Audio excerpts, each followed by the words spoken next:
కాంగ్రెస్ వాళ్ళు వేయలే మండల్ కమిషన్, వేసింది మొరార్జీ దేశాయ్ జనతా పార్టీలో. ఆయన పెద్ద మనిషి, బాగా స్టడీ చేసిండు.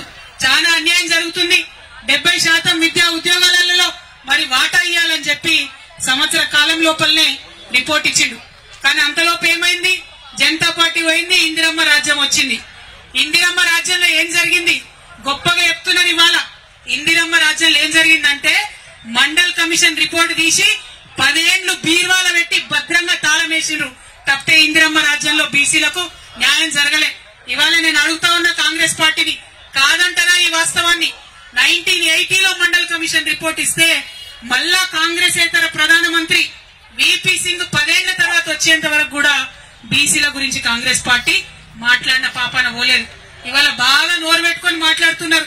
మేమందరం బీసీలం ఇందిరా పార్క్ దగ్గర 2 ముచ్చట్లు మాట్లాడుకుంటామంటే నిన్న రాత్రి 9 దాకా పర్మిషన్ ఇవ్వకుండా ఇబ్బంది పెట్టి, ఇక మీకు ఇప్పుడే బీసీలు గుర్తొచ్చినా అంటారు. చెప్తాం మీ చరిత్ర కూడా చెప్తాం. మీరు 10 ఏళ్లు భద్రంగా బీర్వాల పెట్టి తాళం పెట్టిరు మండల్ కమిషన్ రిపోర్ట్.